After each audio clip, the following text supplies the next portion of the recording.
Hi hello welcome to our channel. మీరు చూస్తున్నారు 14 dimensions numerology. నేను మీ ఆస్ట్రో న్యూమరాలజిస్ట్ నివాస్ వాల్మీకి. ఈరోజు ఈ వీడియోలో టాపిక్ ఏంటంటే, ఎవరైనా సరే చిన్నపిల్లల గురించి అంటే అప్పుడే పుట్టిన పిల్లల గురించి నేమ్ అడిగేటప్పుడు వారు ఒక ఎక్స్పెక్టేషన్లో ఉంటున్నారు. ఫస్టే ఏమని, న్యూమరాలజీ ప్రకారం నేమ్ చేసుకోవాలి, పిల్లలకి మంచి భవిష్యత్తునివ్వాలి అనేది వరకు ఓకే, అది ఉంటుంది. అయితే వారు ఒక ఎక్స్పెక్టేషన్లో ఫిక్స్ అవుతున్నారు ఫస్టే. అదేమిటంటే, ముఖ్యంగా వారింట్లో ఎవరైనా చనిపోయి ఉన్నవారైతే వారి పేరు కొంత రావాలని, అలాగే వారి ఇష్ట దైవాలు ఎవరైనా ఉంటే వారి పేర్లు కొన్ని ఉండాలని అనే ఆలోచనని చేస్తున్నారు. ఇక్కడ మనం ఒకటి గమనించాలి.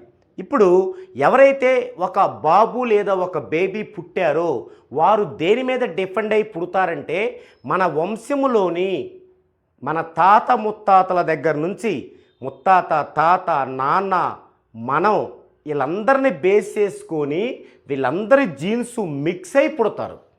కాబట్టి వారి జీన్స్ మిక్స్ అవ్వటంతో పాటు వారి యొక్క అదృష్టాలు దురదృష్టాలు కూడా వారిపైన ఉంటాయి.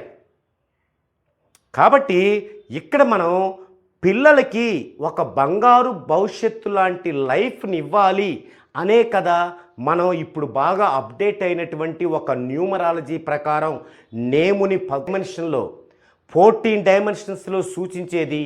అలాంటప్పుడు మీరు ఏం చేయాలి, వారికి సిచ్యుయేషన్ ఏంటి, వారు అసలు ఈ భూమి మీదకి ఎందుకు వచ్చారు, ఏమి చేయాలని వచ్చారు, వారు ఎంత స్ట్రెంగ్త్తో పుట్టారు, దాని ప్రకారం వారు ఏమి సాధించాలి, ఏ ఫీల్డ్లో సెటిల్ అవ్వాలి, వారి నేమ్లో ఎంత ఫ్రీక్వెన్సీ ఉండాలి, ఇలాంటి చాలా విషయాలు పరిగణలోకి వచ్చిన తర్వాత వారి యొక్క చార్ట్లో ఇంకా ఏమన్నా దోషాలు ఉన్నాయా అని చూసిన తర్వాత, అలాగే వారి యొక్క లక్కీ నెంబర్స్ ఏంటి, లక్కీ డేట్స్ ఏంటి, లక్కీ కలర్స్ ఏంటి, వారికి ఏ నేమ్ టోటల్ సరిపోయిద్ది, మరి 3, 5, 6లు వాళ్ళ నేములో ఎక్కడ ఉండాలి, ఏ ప్లేసుల్లో ఉండాలి, మరి డేట్ ఆఫ్ బర్త్లో ఏమున్నాయి వాటిల్లో, తర్వాత వారి యొక్క ప్యాటర్న్లో ఏమన్నా డెడ్ యాంటీ కాంబినేషన్స్ ఉన్నాయా, ఇంత విస్తృతంగా సదరు న్యూమరాలజిస్టు 10-15 గంటలు వెచ్చించి ఆ చార్ట్ అంతా స్టడీ చేసి మరి వాటన్నిటినీ అధిగమించేలాగా, పైగా వారి పేరెంట్స్ యొక్క ఆ ప్రభావం వారిపై నెగిటివ్నిస్తుందా పాజిటివ్నిస్తుందా, వారి యొక్క పేరెంట్స్ మ్యారేజ్ డేటు వారికి ఏమిస్తుంది, ఇలాంటి ఎన్నో విషయాల్ని శోధించి ఛేదించి అప్పుడు ఒక మంచి నేముని వారి బంగారు భవిష్యత్తు కోసం ఇవ్వటం అనేది జరుగుతుంది. మినిమం 15 నుంచి 30 గంటల వరకు దీనికి టైం తీసుకోవటం జరుగుతుంది. ఇలాంటప్పుడు మీరు ముందుగానే ఫిక్స్ అయ్యి, ఏమండి మాకు ఈ లెటర్తోనే ఉండాలి, మాకు వ్యావహారిక నామం అదని పురోహితులు చెప్పారు, నక్షత్ర నామం ఇదని చెప్పారు, అది వచ్చేలా చూడండి, దరిద్రాన్ని వదిలేసి మనం అదృష్టంలోకి వెళ్దాంరా బాబు, మరి ఇప్పుడు అప్డేట్ అయి ఉన్నాం మనం ఈ శాస్త్రంతో అని ఒక పక్కన మొత్తుకుంటుంటే మీరేమో ఆ దరిద్రాన్ని కూడా కొంచెం పెట్టుకుందాం అంటున్నారు. ఎలా చెప్పండి? కాబట్టి ఏంటంటే, ఒకటి ఇక్కడ మీకు ఒక సమస్య ఉంది. మీ ఇంట్లో పెద్దవాళ్ళు ఉంటారు, వాళ్ళు ఏమంటారు, అరే పురోహితులకు చూపించావా, ఏ నక్షత్ర పాదం ప్రకారం పెట్టమన్నారు పేరు, ఏ అక్షరాల ప్రకారం పెట్టమన్నారు అని మిమ్మల్ని అడుగుతారు పరిపాటి. ఎందుకు? వాళ్ళ యొక్క జర్నీలో వారి యొక్క లైఫ్లో వారు చూసింది అదే. మరి వారి లైఫ్లో ఉన్నటువంటి సిచ్యుయేషన్ ఇప్పుడు లేదు, రేపు మన పిల్లలకు ఉండదు. మరి మన పిల్లలకి పగడబందీగా వారి లైఫ్ ముందుకెళ్ళేది ఇవ్వాలంటే మన పెద్దల్ని సాటిస్ఫై చేయాలి, మన అమ్మా నాన్నని సాటిస్ఫై చేయాలి, పొరుగు వారిని సాటిస్ఫై చేయాలంటే వాళ్ళు ఏం చేస్తారు, వాళ్ళకి తెలిసిన కొద్ది నాలెడ్జ్లో వెనక్కి వెళ్తారు ఒక 70 ఏళ్ళు. అరే పురోహితుడికి వెళ్ళరా, నక్షత్రపాదం ఏం చెబుతాడు, నక్షత్రపాదం దాటి వచ్చాం సార్, ఒక మహానుభావుడు 40 సంవత్సరాలు కష్టపడి దాన్ని ఛేదించాడు, దాన్ని దాటి వచ్చాం, ఇప్పుడు అప్డేట్ అయిన ఈ వెర్షన్లో ఇప్పుడు కూడా మనం వాళ్ళందరికీ ఇష్టపడేలా చేయాలంటే ఎలాగండి? ఇక్కడ కేవలం మీ బాబు, మీ బేబీ, వాళ్ళ భవిష్యత్తు మీకు అవసరం, వారికి కాదండి. వారికి ఏం అవసరం, వాళ్ళ కోరికలన్నీ మీ పిల్లలపై రుద్ది అది వాళ్ళు చూస్తూ చచ్చిపోవటం. ఇక మీ పిల్లలు సంకనాగిపోయినా పర్లేదు వాళ్ళకి, ఇదే మనకు కావాల్సింది కాదండి. మీరున్నంతలో మీ పిల్లలకి ఒక ఆస్తిని ఇస్తారు. ఏంటది? నగదు రూపంలో ఇస్తారు. అదేముందండి, ఉంటుంది పోతుంది. కానీ వారికి న్యూమరాలజీ ప్రకారం సైంటిఫిక్గా వారి లైఫ్కి ఒక కోట గోడలా కడుతున్నాం చూసారా చిన్నప్పటి నుంచి, అది అండి ఆస్తి.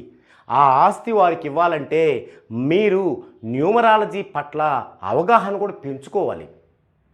అంతేగాని న్యూమరాలజీ బాగుంటుంది ఫ్యూచర్లో, న్యూమరాలజీ అప్డేట్ వెర్షన్ అని చెబుతూనే నాకు ఆ దేవత పేరు పెట్టండి, ఈ దేవుని పేరు వచ్చేలా పెట్టండి, మా నాన్నగారు 3 నెలల క్రితం చనిపోయారు ఆయన పేరు వచ్చేలా పెట్టండి లాంటి మాటలు మాట్లాడకూడదు. ఓకే, అవన్నీ చేస్తే ఏమవుతుంది అసలు చూద్దామండి. ఒక వ్యక్తికి రామకృష్ణ అని పెట్టారనుకోండి, రామకృష్ణ, ఇది ఒక దేవుని పేరు లేదా 2 దేవుళ్ళ పేర్లు, రాముడు కృష్ణుడు, అంతవరకు ఓకే. కానీ ఈ రామకృష్ణ అనే నేము గనక ఈ పెట్టిన పర్సన్కి అన్ని విధాలుగా సరిపోయి 14 డైమెన్షన్స్లో ఓకే అయితే ఓకే, నో ప్రాబ్లం. ఆ దేవుడి పేరు కానండి ఏదైనా రామకృష్ణ ఓకే. అవన్నీ సెట్ అవ్వకుండా, ఆ 14 డైమెన్షన్స్ వాళ్ళకి లేకుండా కేవలం రాముడు దేవుడు కృష్ణుడు దేవుడు, లేదా మా నాన్న పేరు రామారావు అందులో రామా తీసుకున్నాను, మాకు కృష్ణుడు అంటే ఇష్టము అందుకని రామకృష్ణ పెట్టుకున్నానంటే కుదరదండి. విశ్వానికి ఇవన్నీ కుదరవు. మా నాన్న పేరు పెట్టుకున్నాను ఆ దేవుడి పేరు పెట్టుకున్నా అంటే కుదరదు. దేవుళ్ళకే దేవుడు విశ్వం, విశ్వం కదా సృష్టి అంటే. అంటే ఇక్కడ ఏంటంటే నాన్న తండ్రి అయినా అంటే చనిపోయిన ఏ వ్యక్తి అయినా అలాగే దేవుడు అయినా వీళ్ళిద్దరూ కూడా మహానుభావులే. అయితే వారు మనుషులుగా జన్మనెత్తినప్పుడు దేవుళ్ళు వారు ఉండాల్సినంత కాలంలో ఉండాలి కాబట్టి చాలా ఇబ్బందులు పడతారు మన కోసం, లోక కళ్యాణం కోసం చాలా. ఇప్పుడు రాముడు ఉన్నాడు, ఏం చేశాడు? లోక కళ్యాణం కోసం సీతాదేవి గారిని అడవికి పంపించారు. ఎందుకు? రాముడిని నన్ను ఆదర్శంగా తీసుకుంటారు, మరి నేనే ఆ ఫ్యామిలీలో ఒక అనుమానం మోపబడితే అది నా ఫ్యామిలీయే కదా అని నేను దాన్ని అధిగమిస్తే మరి మిగతా వాళ్ళకి నేను ఏమి ఇన్స్పిరేషన్ అవుతాను? నేనే పాటించాలి కదా. ఆ అనుమానం తీరేంత వరకు నేను ఇలా ఉండాలి కదా అని ఒక మనిషి ఎలా ఉండాలో అలా ఉన్నారు మన కోసం, లోక కళ్యాణం కోసం. దానికి ఎన్నో ఇబ్బందులు పడ్డాడు. మన పిల్లలు కూడా అలా ఇబ్బందులు పడాలా? రాముడు గొప్పవాడేనండి, దేవుడేనండి, రోజు నమస్కరిద్దాం, పూజ చేద్దాం, కొబ్బరికాయ కొడదాం, తలనీలాలు ఇద్దాం. అంతేగాని అది మన పిల్లలకి సరిపోకపోయినా కూడా పెట్టి మనం ఎందుకు ఇబ్బంది పడాలి? అలాగే మీ నాన్నగారో లేకపోతే మీ ఫ్యామిలీలో ఒక మెంబర్ ఉన్నారు, వాళ్ళ యొక్క ఆయుష్ 60 ఏళ్ళు. ఓకే, మరి 60 ఏళ్ళు బతుకుతారా? బ్రతకరు. ఎందుకు? వారికి ఉన్న జీవన విధానం, వారికి ఉన్న ఫుడ్ హ్యాబిట్స్, వారికి ఉన్నటువంటి దుర్వ్యసనాలు, వారికి ఉన్న మానసిక టెన్షను, ఇవన్నీ కలిసి 60 ఏళ్ళ కంటే ముందే చనిపోతారు. మరి ముందే చనిపోయినప్పుడు వారి ఆత్మ నశించదు. ఆయుష్ ఎంతకాలం ఉందో అంతకాలం ఉంటుంది భూమి మీద.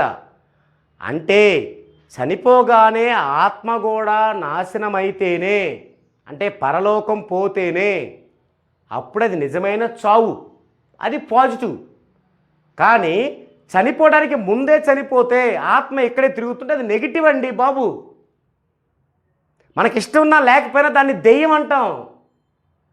మరి అలాంటి నెగిటివ్ని మనలా పెట్టుకుంటాం మన పిల్లలకి. అందుకని మీరు మీ నాన్న మీద ఇష్టం ఉందనుకోండి, లేదా మీ ఇంట్లో చనిపోయిన వాళ్ళ మీద ఇష్టం ఉందనుకోండి, వాళ్ళకొక సమాధి దగ్గర ఒక గుడిలాగా కట్టించండి, అక్కడ అన్నదానం చేయండి,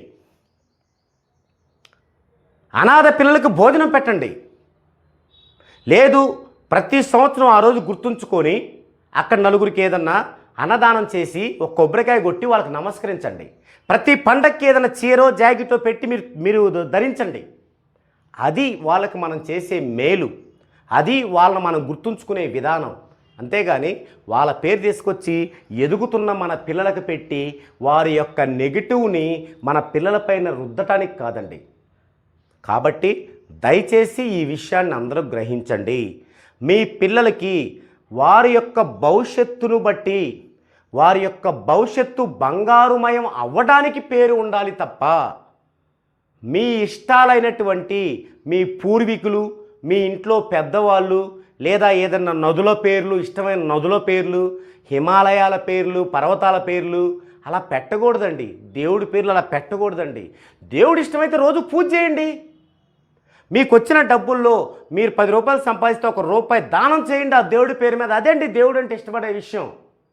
అంతేగాని అలా పెట్టినందువల్ల పిల్లల భవిష్యత్తు అనేది పాడవుతుంది. తెలివైన పేరెంట్స్ అందరూ కూడా గుర్తిస్తారని నేను ఆశిస్తున్నాను.